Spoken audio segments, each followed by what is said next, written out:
4th, 2022. We have a lot of red on the screen here. This is our TradeStation platform. And let's move on to our Thinkorswim platform here until the markets are updated here. We got a lot of volatility this morning.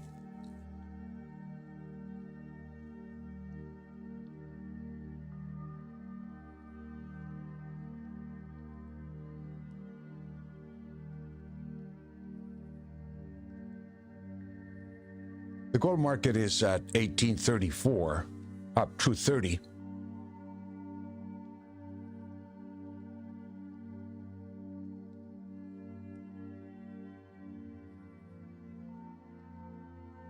Silver is down 60 cents at 23.71.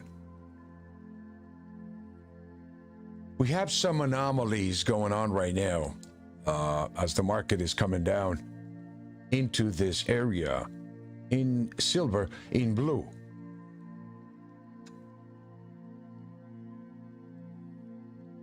This area is identified mathematically as a high probability that this is where you want to accumulate supply.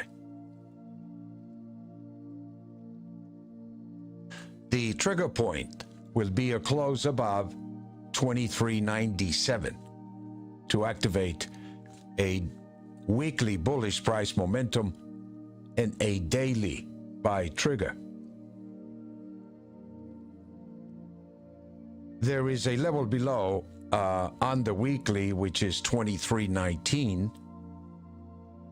which is the bottom of the range of this accumulation of supply area.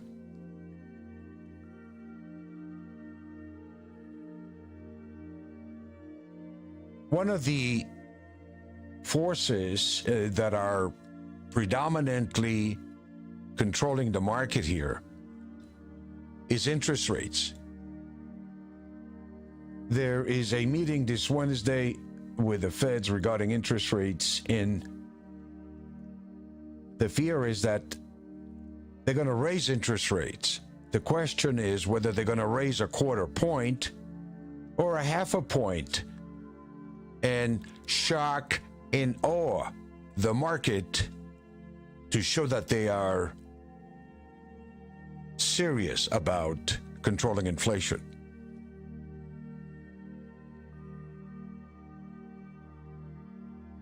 What I want to do is here put into perspective basically a few things that I believe are inverted in the price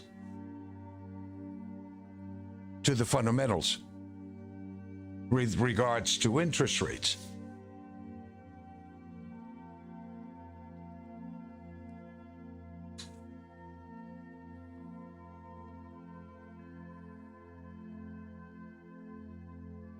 And I want to share a couple of charts with you here with regards to that, and we'll take a look at the possibility, you might say, or the consequences or the results of the Fed's raising interest rates. Just want to take a look here at the opening and let the volatility settle down here for a little bit for the next few minutes. So let's just watch this for a minute, and we'll come back here and take a look at some of these charts.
the S&P is down 2%, extending its route from January record to 10%. So we do have a little bit of sell-off going on here in these markets.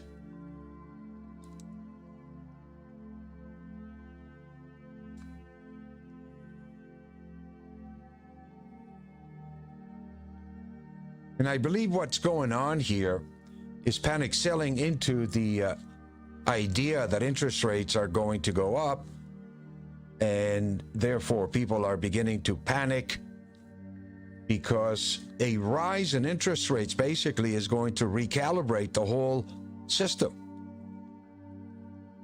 And what the market is doing right now is deleveraging all of that over-leveraged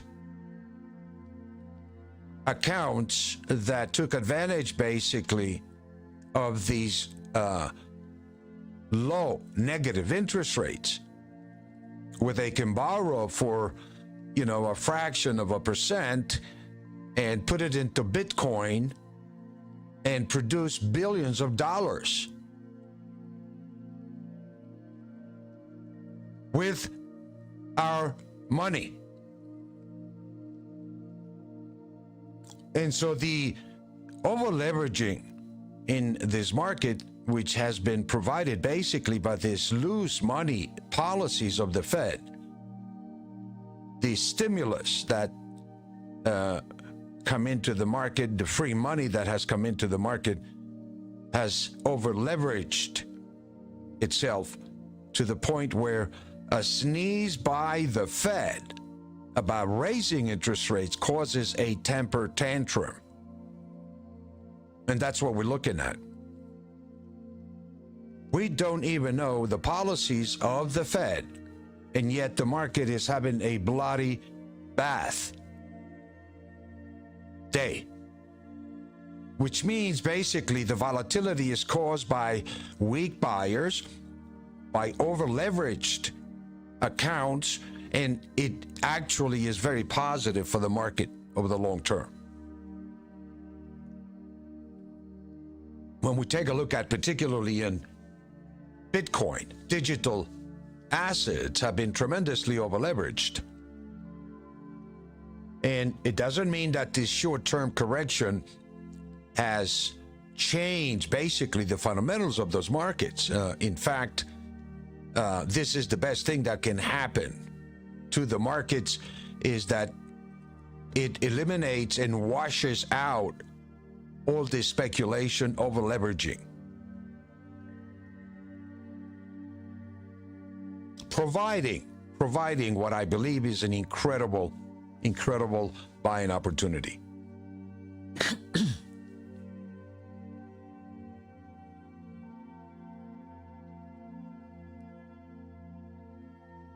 When we take a look at the possibilities here in terms of what basically the Feds are going to do with regards to interest rates,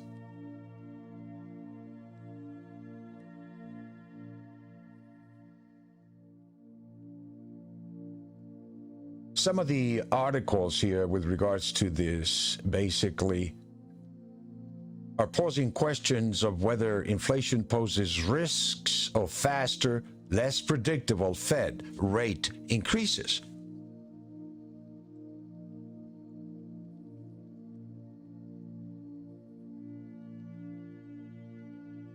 This is the dilemma that the market is dealing with right now, trying to identify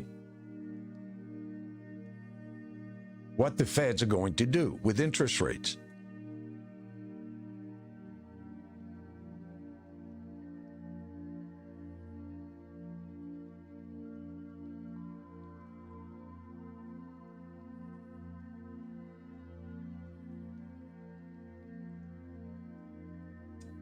I want to share with you again some charts here basically that are looking at the different possibilities of what could happen here particularly in the metals markets here. One of the things I want to point out to you with regards to the world debt, that we're running world debt since 1971 at 200 times, close to $300 trillion. World debt, which is over about 125% of world GDP. By the year 2030, it's anticipated this debt is going to jump tenfold.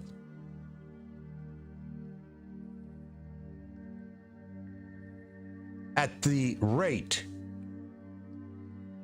that it is increasing or has increased since 1971. From $1.5 trillion, we're looking at an astronomical number in excess of $500 trillion.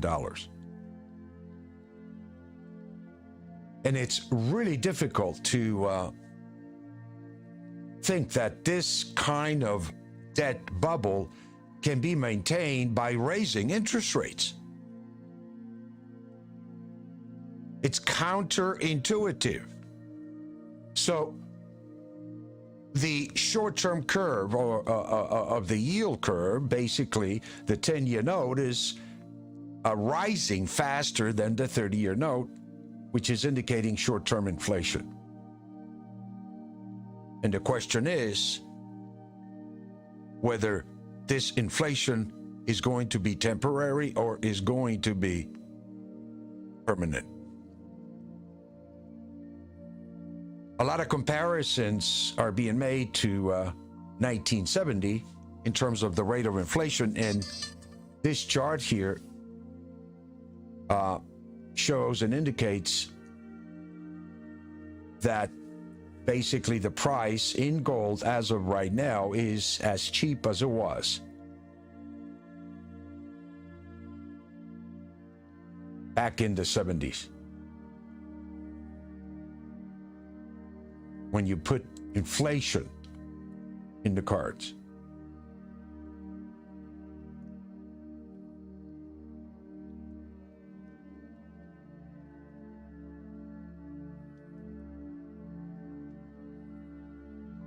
We're dealing with the potential invasion of Ukraine, even if without violence, is likely to have a major impact on the world. What makes such an invasion more likely is that Russia historically considers Ukraine to be part of their empire. The situation between China and Taiwan is very similar. China considers that Taiwan is theirs, and a Chinese invasion would not be a major surprise. Egon von Greyer's quote.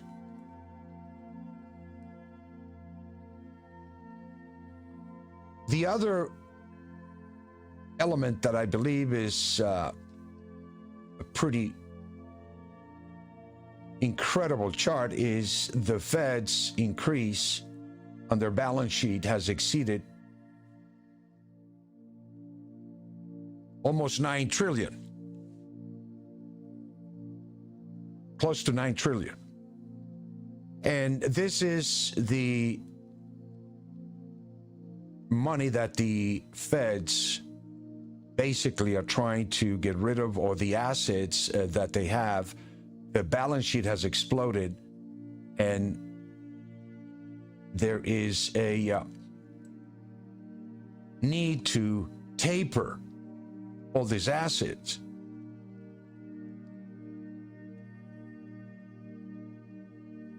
Which is what's happening here with the initial tapering of about $30 billion starting this year, ending at the end of March, and it is anticipated that in March, interest rates are going to begin to go up. The question is, how much will they go up? And in fact, the question is here at this meeting that's coming up here is whether the Feds will raise a quarter point or a half a point. Again, by pointing out to this incredible world debt, which the situation is not just here in the U.S. that we're dealing with. We're dealing with runaway inflation across the global economies, the major economies. And with the amount of stimulus that has been created globally here as a result of this pandemic, the world economies are finding with a tremendous amount of highly inflationary currency, basically, that needs to be tapered, reduced, as the value of their currencies are imploding faster as a consequence of all this paper being created. So if we focus on the US dollar, if we're looking at a 20-30% increase in stimulus since the pandemic, then you're looking at a 20-30% devaluation of the US dollar simultaneously on the other side of the coin. Whenever the government prints money, it reduces the purchasing power of its underlying currency simultaneously. That is the other side of the coin, and that is the silent killer, basically, that we're dealing with right now. Is it temporary or is it permanent? One of the things I want to point out to you that although the government is talking about inflation here, actually it is the best thing that happens with regards to the debt expense. The weaker the currency, the weaker the debt value in that currency to pay back the debt occurs. So it's more convenient for the government to produce inflation, which is what we are beginning to see. To a certain degrees, it is a blessing for the government. The problem is that we're finding this situation on the face of negative interest rates. And once again, if interest rates do go up and the policy changes for interest rates to go up, it will implode the financial markets globally. The cost of money, the cost of all of this leverage will increase tremendously. And this is what's happening right now. The markets globally are deleveraging. Governments have taken tremendous leverage on derivatives. There is about 2 quadrillion at risk globally in derivatives. So I don't think you need to be a math expert to calculate what the cost would be on that debt if we're looking at an increase of 1.25%. Our government believes that the markets can withstand, a rise in interest rates. I believe that we are in a very fragile level where the perception only of interest rates going up is causing massive liquidation in this highly leveraged economy, this highly leveraged market. And so I think that the Feds are in a rock and a hard place, between a rock and a hard place, because raising interest rates will collapse the world economies, especially the U.S. economy, the U.S. markets, which are highly over-leveraged, or basically allow for inflation to take its course and raise interest rates accordingly.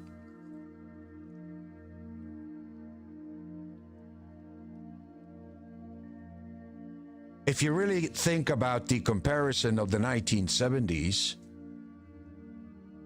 The monetary system is in the opposite of where they were in 1971. We only had 1.5 trillion debt. Right now, we're looking at a mirror of 30 trillion. And to explode exponentially the tail end of the curve.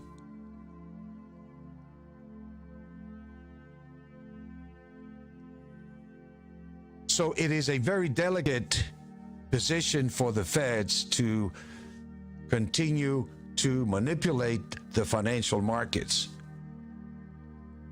by regulating interest rates. And I believe it is becoming very difficult in general to manipulate these markets, as there are tremendous amount of money in the peripherals of the markets waiting to go into some of these assets, which is really what's caused Bitcoin to be created. No coincidence that Bitcoin was created right after the 2008 financial crisis. And it has grown to trillions of dollars in capitalization in 10, 11 years. Unlike any other market, if you look at the returns just in the last 10 years. Highly volatile. And what we're beginning to see is the asset relationship to obviously stocks, tech stocks. It seems to have a very close relationship with tech stocks. But it is a decentralized asset. A digital decentralized asset that's becoming more integrated in the financial system every day and embraced by Fortune 500 companies, financial institutions, and individual traders.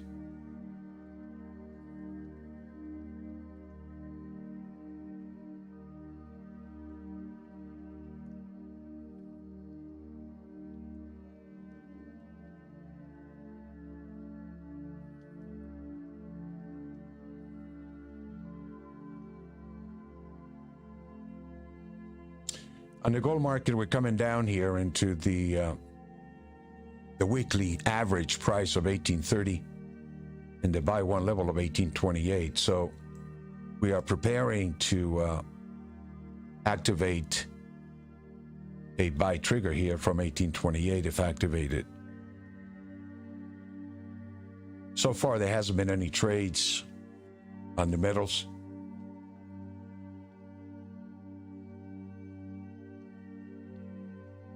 The silver is into this area of support, and I am expecting a reversion from these levels here.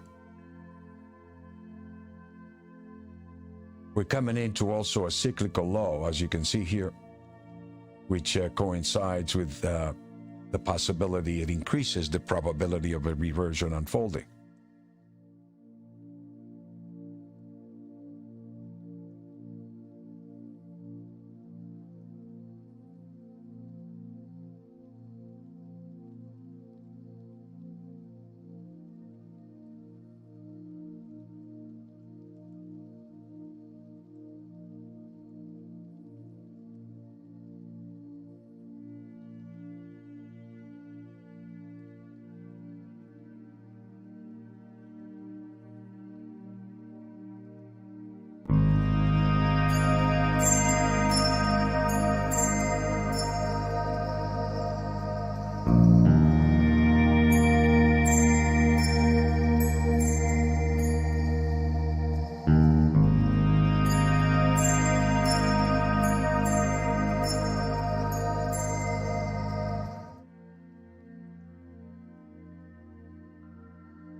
The silver market is beginning to give us some indication that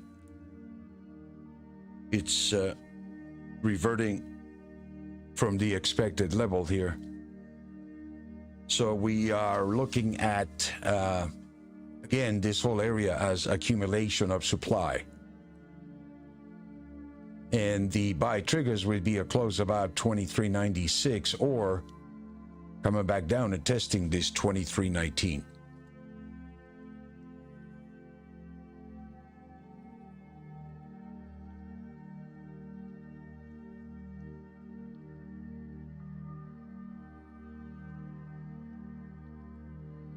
We have a lot of mixed bag, so to speak, today, as a lot of liquidation has taken place before the Federal Reserve meeting here, which once again I believe is creating the possibility that we can see some bottoms being made here, as usually the markets get ahead of themselves here by buying the rumor and selling the fact. It is a very difficult, time to be in when you have a drawdown, but I'm looking at this as a tremendous opportunity, and so please just be patient with this market. I think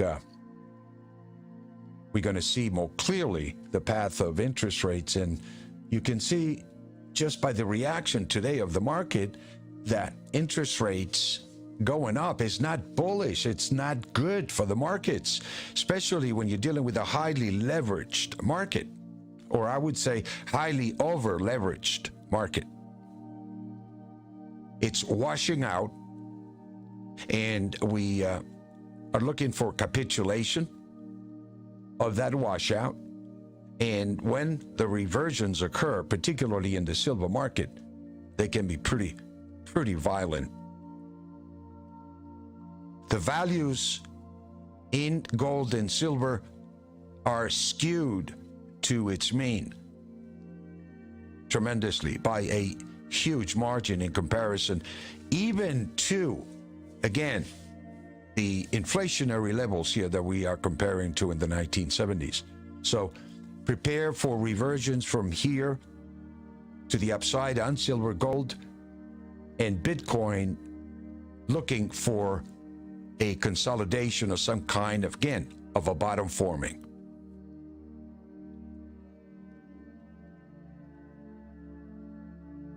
Continue to be careful, my friends. Don't over leverage yourself. Be patient. Things will adjust in the right way. Take care of yourself. I'll talk to you next time.